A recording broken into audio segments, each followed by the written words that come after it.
Good morning, scientists. So Brady and I are here today to talk a little bit with you about flowers. So when I look at flowers, I notice that they're very different in size, shape, color, even in odor, in their scent. There are so many beautiful colors of flowers in nature, and those colors are meant to be vibrant and attract different pollinators. And we'll talk a lot about pollinators and pollination next week. Take a look at this tropical flower. It has very unusual shaped leaves and petals. This flower cannot really survive outside right now. It's a tropical plant and needs lots of heat, so I've got it inside my dining room. Second grade scientists, when you look at flowers, I don't need you to memorize all of those little individual parts. That could be pretty overwhelming. But what I do want you to know is the basic process of how flowers are created, how they have a cycle, and basically what those little parts inside of a flower do.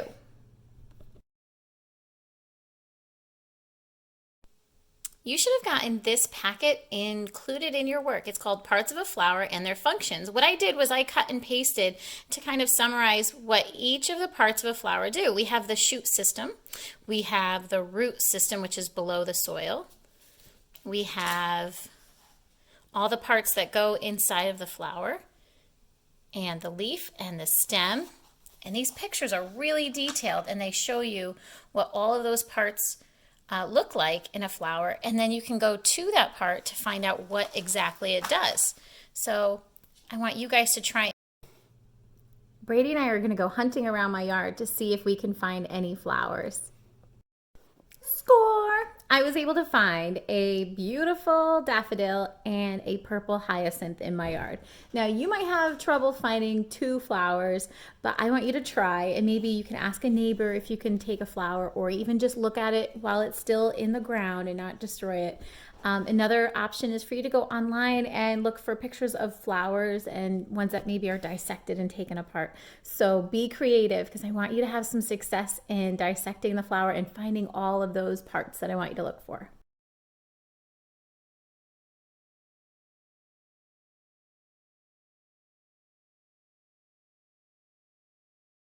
So the first thing I'm going to do is draw my flower. I'm going to pay attention to how many petals there are, the shape, the color, and I'm going to draw it in my illustration spot here. So see the things that are listed in that diagram? You also want to try and find those and draw them, and I'll show you my example of this daffodil. What do you think of my illustration? I tried to draw the flower exactly how I saw it, and I counted how many stamen there were. There were 6 inside, so you can see those stamen going around that pistil in the center. And then I also drew the kind of like the petal that goes around all of that, that stands up really tall on my daffodil. And then when I counted my petals, I count 1, 2, 3, 4, 5, 6. I'm going to count one more time. 1, 2, 3, yes, 6 petals. So I've got 6 stamen, 6 petals, and I'm going to pay attention to the color as well and add that into my illustration. I went ahead and added color to my illustration. I made those stamen really stand out. They're a little bit darker, as well as the pistil, and I colored in my stem. And then I went and I observed. I used my 5 senses. So I wrote, I see 6 bright yellow petals and stamen.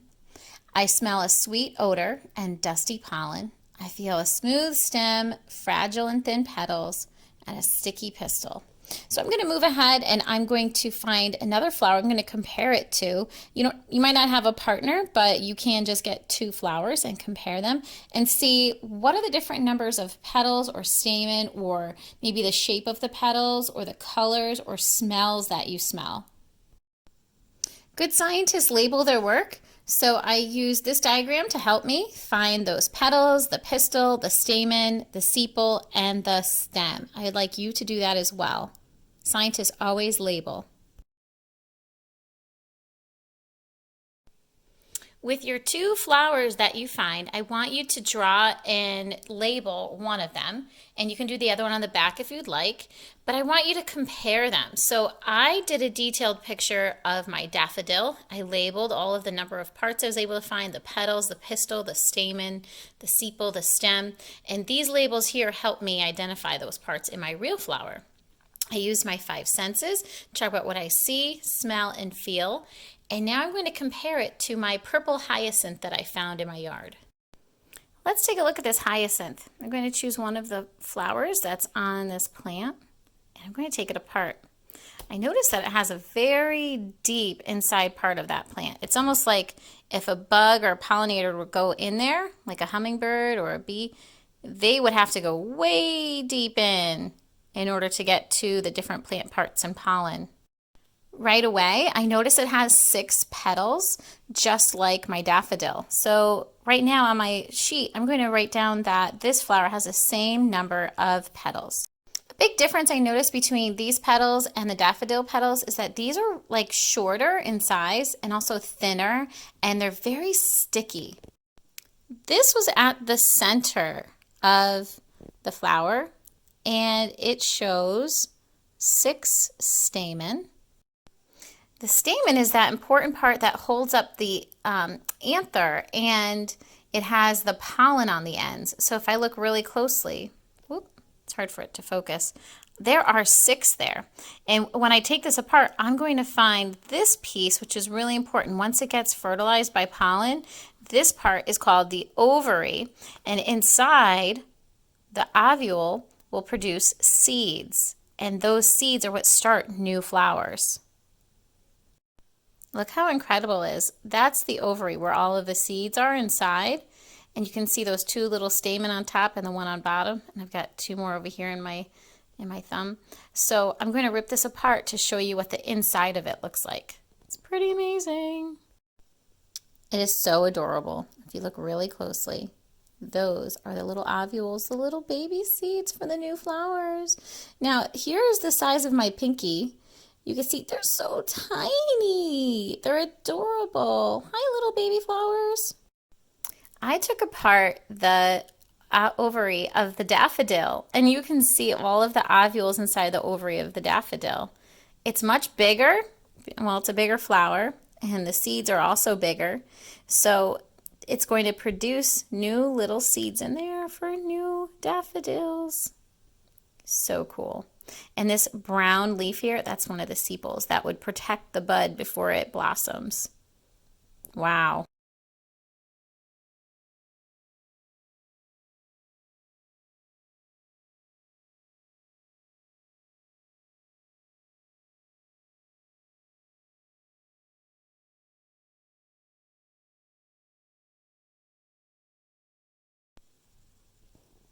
I wanted to take the opportunity to show you the pistil. So it's that purple piece that's on top of the ovary, that green bulb. And it's really hard for my camera to focus, so I apologize. But it's what collects the pollen, and it's what helps make sure that those ovules get fertilized for new flowers, makes little eggs, little seeds. With your 2 flowers that you find, I want you to draw and label one of them, and you can do the other one on the back if you'd like, but I want you to compare them. So I did a detailed picture of my daffodil. I labeled all of the number of parts I was able to find, the petals, the pistil, the stamen, the sepal, the stem, and these labels here help me identify those parts in my real flower. I used my 5 senses to talk about what I see, smell, and feel. And now I'm going to compare it to my purple hyacinth that I found in my yard. I want to show you how I compare the 2 flowers. I wrote the hyacinth has 6 petals too. It has a pretty sweet smell, just like the daffodil did. But the differences are that there's shorter, skinnier, stickier petals. There's purple petals on the hyacinth, while there's yellow petals on the daffodil. The ovules were smaller, and there's a smaller ovary too. So the flowers all have the same amount of parts, but they're much different in size and shape and color.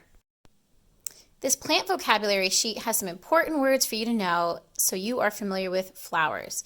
They include seeds, life cycle, leaves, oxygen, fruit, stem, water, pollen, roots. So you can use those words to help you complete those 9 sentences, and I'll give you the answer key as well.